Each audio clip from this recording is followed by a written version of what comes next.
सुखदेव जी एकांत में बैठे हैं एक वृक्ष के नीचे, समाधि लगा के, बड़ा ध्यान से सुनना। पहला श्लोक जो भागवत का कान में पड़ा था, बड़ा अद्भुत, भागवत के वेणुगीत प्रसंग का श्लोक व्यास जी के शिष्य गा रहे थे। सुनते ही सुखदेव जी के कान खड़े हो गए। केवरहा पीडं नटवर वपुः कर्णयोः कर्णिकारं विभ्रदवासः कनककपिशं वैजयन्तीं च मालां रन्ध्रान् वेणोरधरसुधया पूरयन् गोपवृन्दैः वृन्दारण्यं स्वपदरमणं प्राविशत् गीतकीर्तिः। बड़ा अद्भुत श्लोक है, बहुत अद्भुत। इसमें हमारे प्रभु के रूप का वर्णन है। वरहापीडम, संस्कृत में वर कहते हैं मोर पंख को। जिन प्रभु ने अपने माथे पर सुंदर मोर पंख धारण कर रखा है,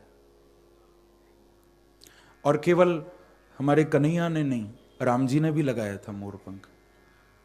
रामचरितमानस में गोस्वामी जी ने वर्णन किया है, मोर पंख सिर सोहत नीके।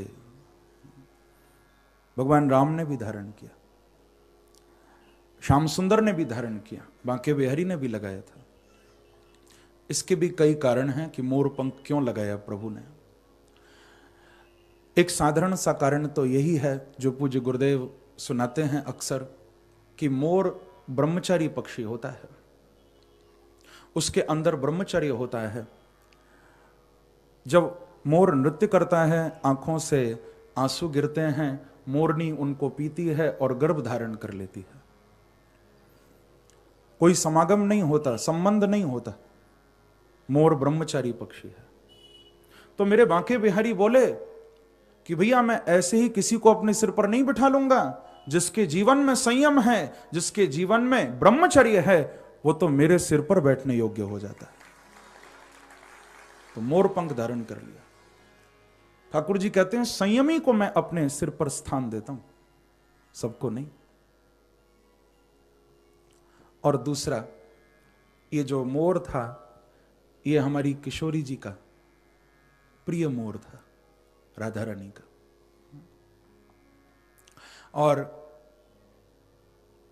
किशोरी जी बड़ा प्रेम करती थी इस मोर को, बहुत प्रेम। एक दिन जब ठाकुर जी पधारे, राधा रानी से प्रार्थना की कि आप हमारे साथ महाराज के लिए नृत्य के लिए पधारो।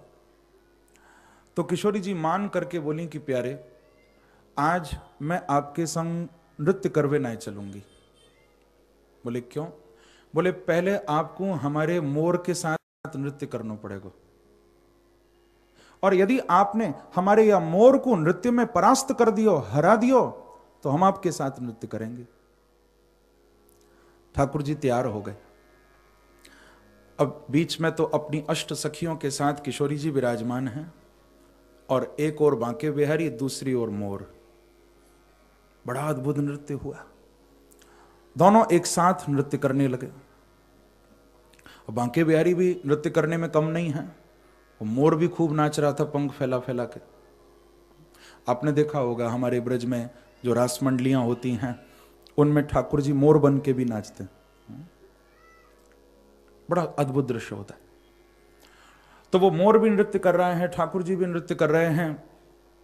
श्री जी को लगा, किशोरी जी को लगा कि ये तो नटवर हैं, कहीं हमारे मोर को हरा न दें।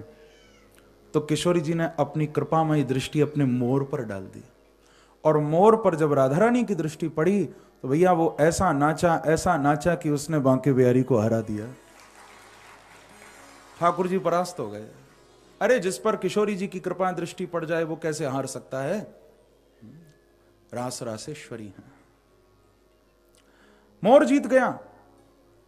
अब जब वो नाचा खूब मस्ती में, खूब तेज, तो उस मोर का एक पंख टूटकर नीचे गिर गया। जैसे ही वो पंख नीचे गिरा, मेरे बांके बिहारी ने राधा रानी का प्रसाद समझ के उस पंख को उठा लिया और हमेशा हमेशा के लिए अपने मुकुट में धारण कर लिया। बोलो राधा रानी की जय, बरसाने वारी की जय। तो किशोरी जी की कृपा जिस पर होगी वो तो जीतेगा ही ना।